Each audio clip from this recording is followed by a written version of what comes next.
Բայց Մարիամը կանգնած էր գերեզմանի դուրսը և լաց էր լինում, և մինչ դեռ լաց էր լինում, կռացավ դեպի գերեզմանը և տեսավ երկու հրեշտակներ սպիտակների մեջ, որոնք նստել էին, մեկը սնարին և մյուսը ոտքերի մոտ, այնտեղ, ուր Հիսուսի մարմինն էր եղել։ Եվ նրան ասացին.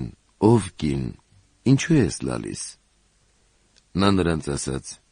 «Որովհետև իմ Տիրոջը գերեզմանից վերցրել են, և չգիտեմ նրան ուր են դրել»։ Երբ այս ասաց, դեպի հետևի կողմը դարձավ և տեսավ Հիսուսին, որ կանգնած էր, բայց չէր իմանում, թե Հիսուսն է։ Հիսուս նրան ասաց. «Ով կին, ինչու ես լալիս, ո՞ւմ ես փնտրում»։ Նրան այնպես թվաց, թե պարտիզպանն է, և ասաց նրան.